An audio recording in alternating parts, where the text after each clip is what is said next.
Hi guys, I'm Danny, and I started a Sunday gym because I've noticed lately that people tend to go to colleges and universities without actually knowing why they're there. Afterwards, starting jobs that are unfulfilling.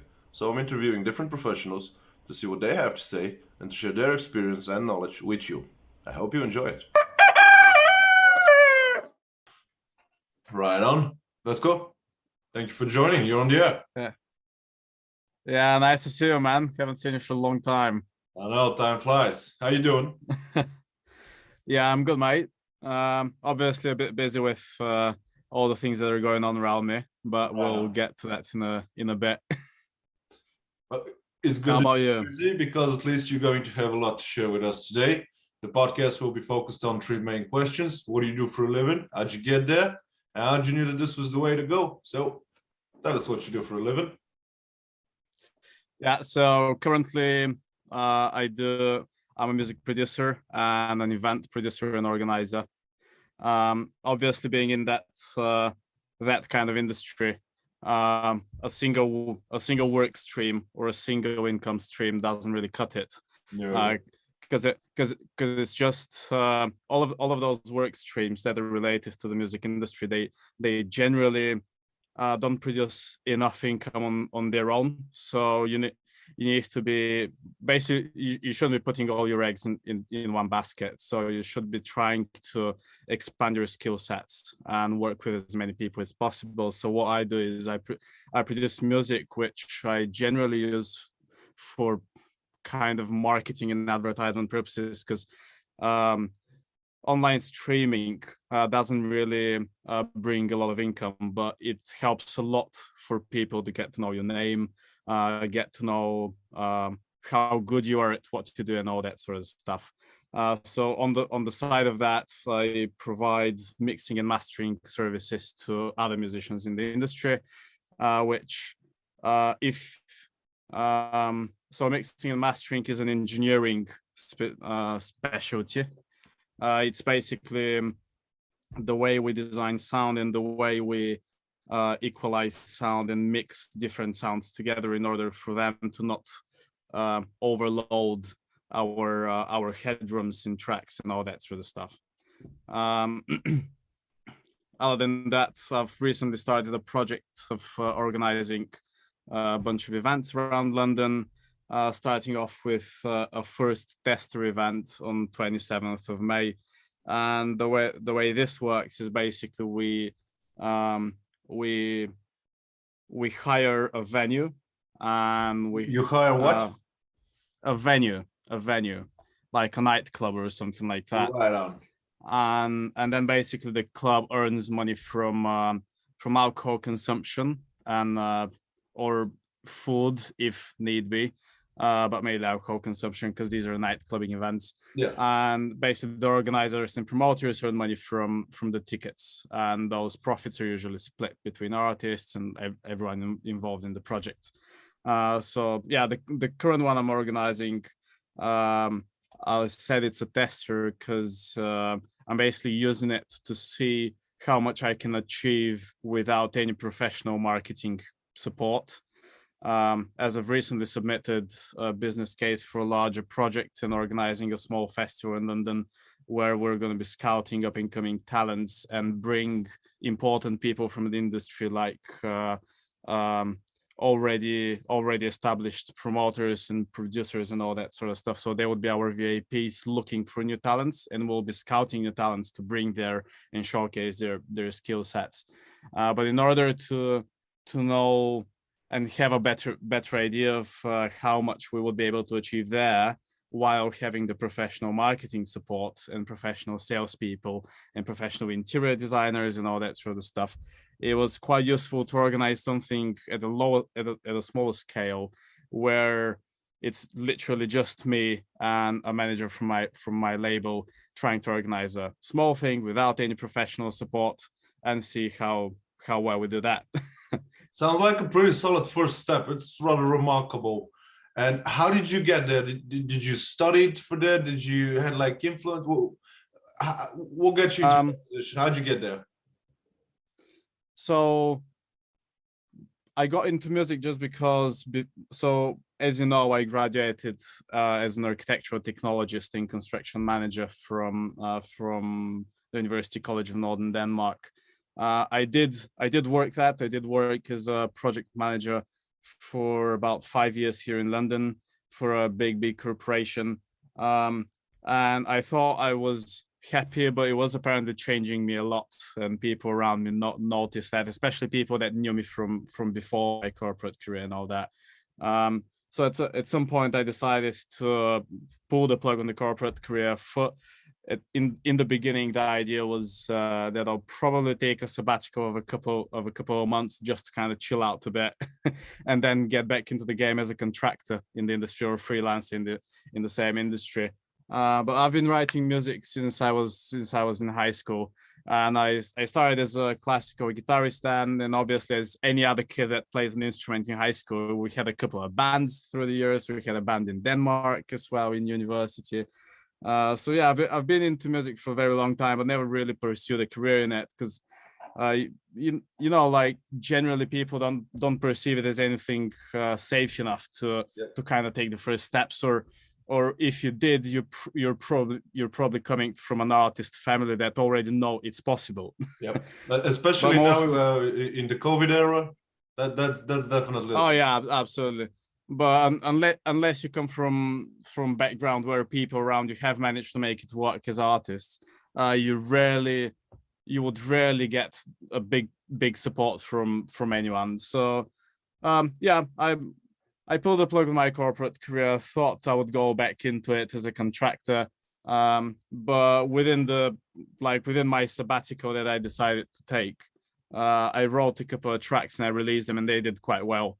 Because that's pretty solid. 'Cause you went to college and to university. You kind of had that plan in motion, like management, architecture, and at some point after like a burnout or something, you went into the music industry, which, to be honest, sounds rather like you know, back in the days, those 90s TV shows, that they were like that, and I really find that remarkable. Because it's people only hear about that interesting. kind of stuff, but we don't get to see that often. Yeah, but obviously, don't get me wrong. There's definitely still not enough security in what I currently do. So there is like cash injections every now and then when you get some like a nicer, bigger contract or something like that. But that's quite rare. Most of the time, you barely cut half of what you can earn as a corporate employee or something like that. It takes quite a while. The only reason I'm still doing it is because it seems promising, and I seem to be building up a good network and all that sort of stuff. Not and to mention, from you business, seem to enjoy it. yeah, I really enjoy it, and to be fair, corporate has taught me that bigger dreams usually take a bit longer time, and you need to be putting yourself through achievable goals and like not basically not chase something that's impossible to achieve within like a given amount of time. So yeah, corporate career definitely helped. It gave me like more realistic expectations of what's going on, of what would be going on. That's a pretty solid thing. And before the third question, how did you know that this was the way to go? The reason I started this whole podcast is because lately I've noticed that people tend to go to colleges, universities. They aren't really exactly sure why they're there and what they're doing there. Once they graduate, they aren't exactly certain what should they do for a living. And this is why I'm collecting all those examples. So the point is, I think there is a very good reason for that. And as much as many of us don't like admitting it, there is many countries, especially East Germany in Europe, where the education systems are not really designed to build characters in high school that are prepared for job applications and all that sort of stuff.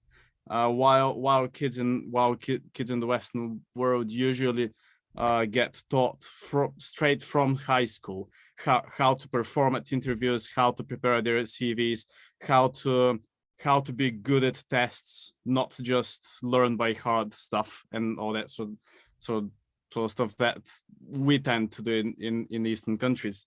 That's part of why I think for one other reason, for for some reason, but there are a lot of reasons, of course. I think Yeah, people yeah. don't know themselves. Like they have like that gut feeling, but because of the mantra that you should go over there and graduate that and get that kind of a diploma, they kind Yeah, of lose the way. absolutely. Absolutely, but but this still touches on how kids are taught in high school. Because I well remember when I went to uni, um, my my attitude towards studying new things, asking questions, um, like working on projects, working in teams, none of that actually changed until I went into corporate and realized that people in corporate don't really care about what my background is. They just want me to do good work. And and unless you change your attitude, it just doesn't work well.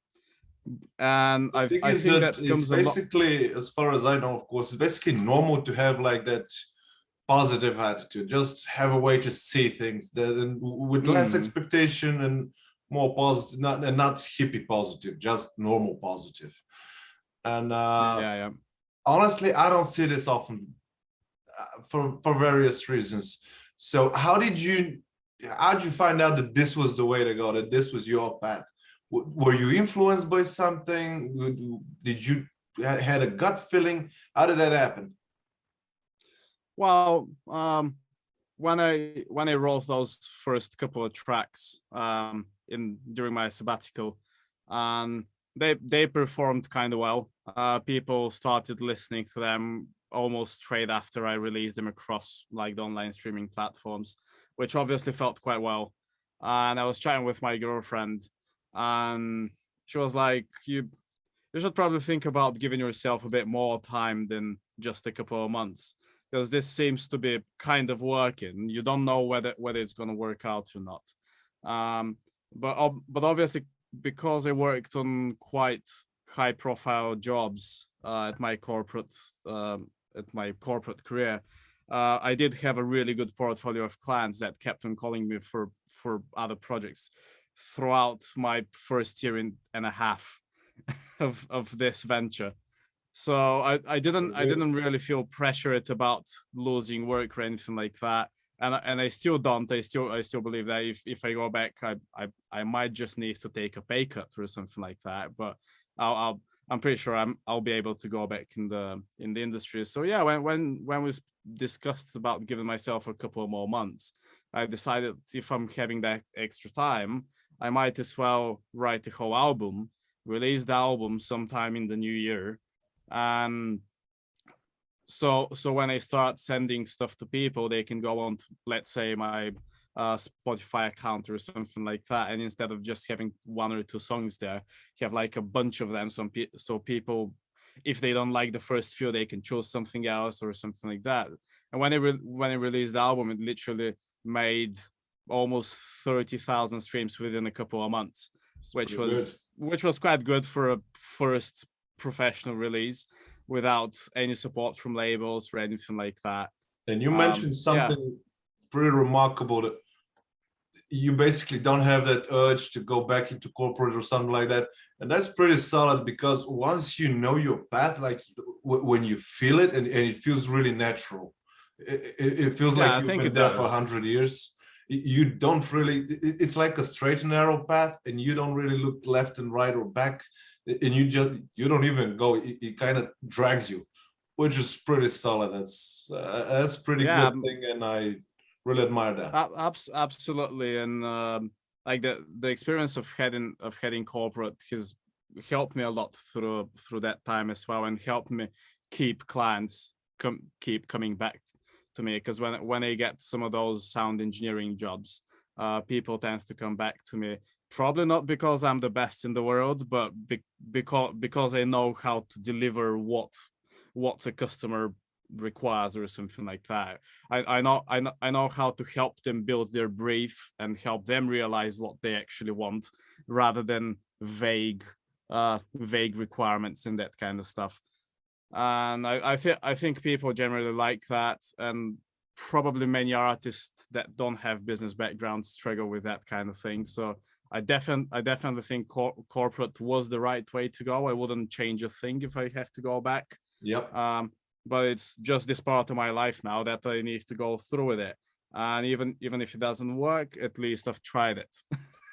Indeed, and that's actually another rather solid thing, because yes, you haven't actually, you can't say that you've lost time in college or Yeah, not university. really.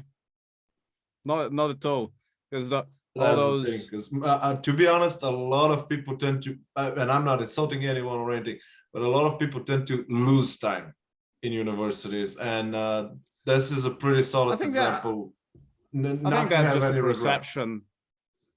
That like people need to learn that whatever they've done in their life, it's probably taught them some useful skills or like some useful uh, behavior traits and all that. So as long as you perceive it that way, you'll be able to tap into that Yep. pool of knowledge you've gained over the years and probably extract something useful. But if you keep on if you keep on hating a period of your life, you wouldn't be able to extract anything useful from it because you have a very negative attitude towards it.